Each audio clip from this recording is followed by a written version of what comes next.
ancestrais excluídos e suas consequências. Eu sou Marie, da Relação Sistêmica. Você já reparou que tudo aquilo que excluímos da nossa vida volta mais forte? Essa semana eu darei alguns exemplos de como pessoas ou situações que excluímos consciente ou inconscientemente acabam voltando a fazer parte de nossas vidas. Sem julgamento, e lembrando que não existe certo ou errado, existe aquilo que é certo para a nossa família, a gente vai olhar para essas histórias todas. Cada dia da semana vocês vão escutar uma história diferente. A gente vai ver como que a gente pode olhar para o excluído, para que muitas vezes nem conhecemos, né, para que a história não se repita. Isso faz parte de inclusão e pertencimento, que é a primeira lei sistêmica criada pelo psicoterapeuta alemão Bert Hellinger. Quando eu compreendi as 3 leis sistêmicas, sendo a primeira, inclusão e pertencimento, a segunda, ordem e hierarquia, e a terceira, equilíbrio, tudo fez muito mais sentido para mim.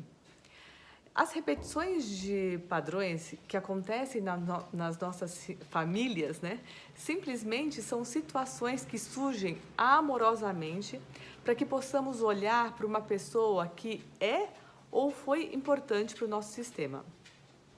O excluído, ele não surge para nos aterrorizar. O excluído, ele não quer vingança, ele não quer o nosso mal. Ele simplesmente quer ser visto, quer ser incluído no sistema, né, no nosso sistema familiar. Somos nós que em alguns momentos a gente acaba olhando com raiva, tristeza e dor para algum excluído. E pode ser que fiquemos com esta sensação de que eles nos faz mal. Mas a verdade é que somos nós que, ao lembrarmos dele, né, deste excluído, dessa situação de exclusão, com raiva, tristeza ou dor, a gente acaba fazendo mal para nós mesmos.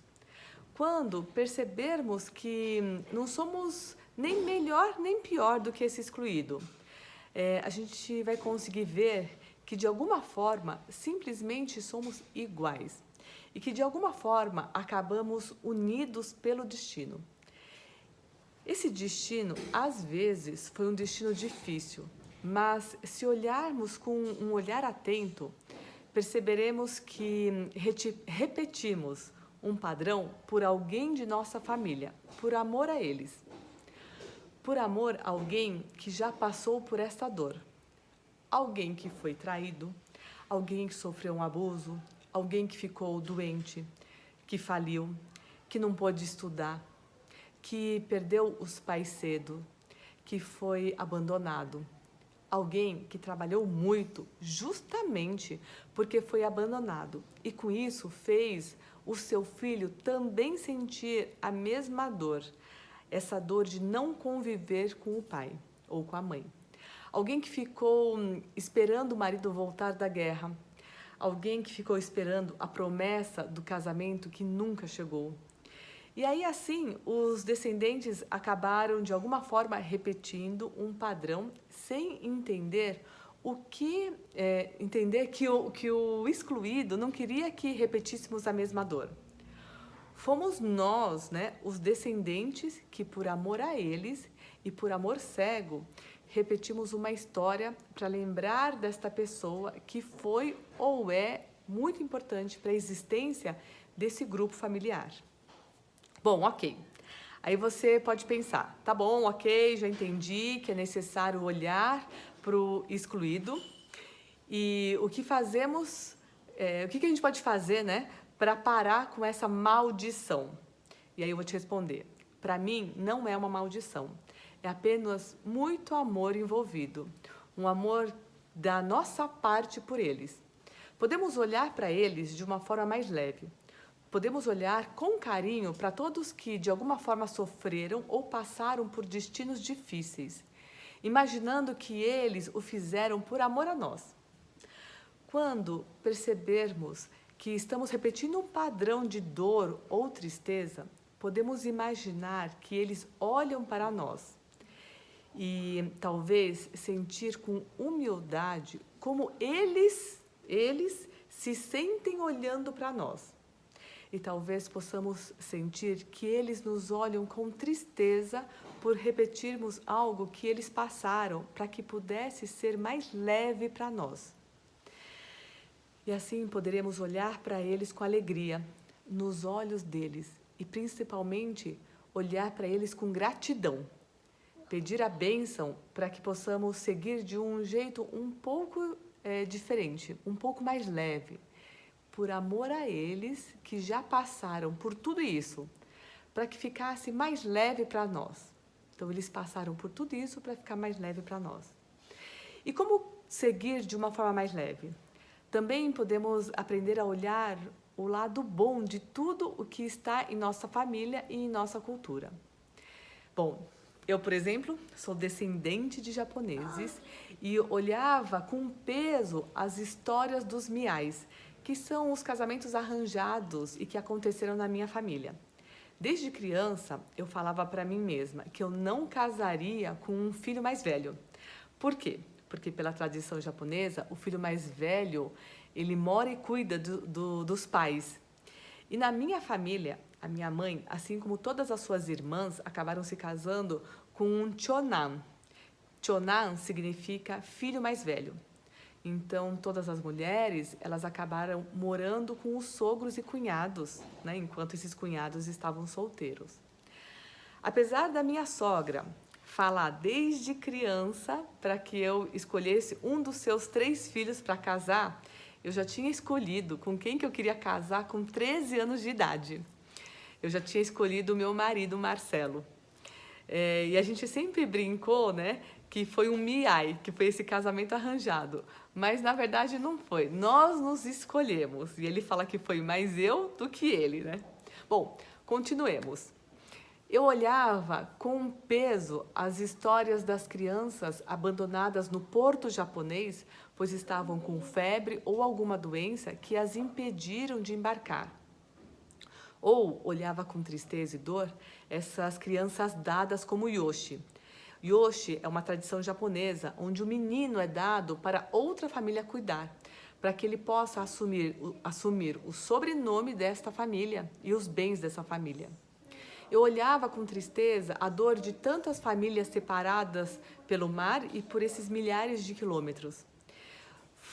Eu fui algumas vezes para o Japão, talvez como uma forma de resgatar e honrar os meus avós, que tinham como sonho voltar a morar no seu país natal.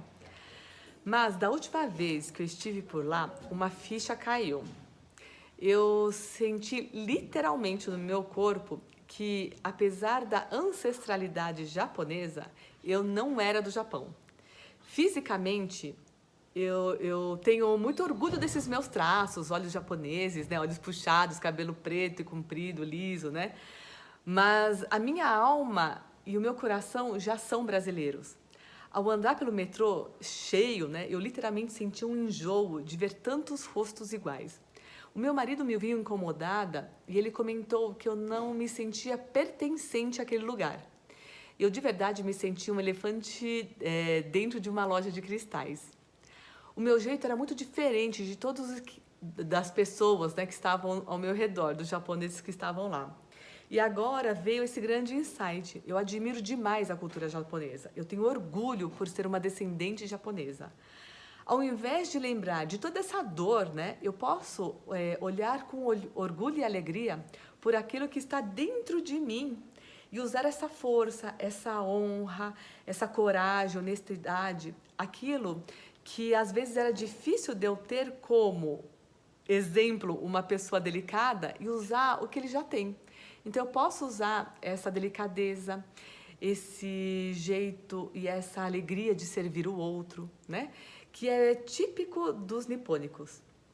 Às vezes, ficar em silêncio e admirar esse vazio, igual àquela cerimônia milenar do chá. Um outro exemplo é que antes mesmo do Covid, nós já tínhamos um espaço para deixar os sapatos para fora de casa, né? Com alegria, a gente pode adotar esses hábitos dos nossos ancestrais. Eu posso trazer de forma leve e consciente as tradições para os nossos dia a dia, né? Se antes eu olhava com rejeição as mulheres que andavam atrás dos homens, hoje eu vejo apenas como uma pequena tradição, uma questão cultural, da qual, ao tentar excluir, vieram mais forte com aquilo que guiou a minha vida acadêmica. Por exemplo, o título do livro que eu escrevi em 2006, que é Das Amélias às Mulheres Multifuncionais. Hoje eu vejo que tudo tem uma razão de ser, uma razão de existir. Se posso trazer uma imagem para exemplificar, é a seguinte. Então eu vou pedir para vocês que imaginem que em cada passo dos nossos ancestrais ficaram gravados na areia da praia e que podem ser seguidos por nós de uma forma idêntica, como se pisássemos em cima da pegada deles, ou podemos seguir pelo caminho já aberto por eles, de uma forma mais leve e fluida, apenas caminhando na trilha aberta por eles, mas seguindo o nosso próprio destino e as nossas próprias pegadas. Podemos ter a bênção dos nossos ancestrais para fazer um pouquinho diferente. E volto a dizer, nem melhor nem pior, apenas diferente. Agora eu te vejo, Marie, da Relação Sistêmica.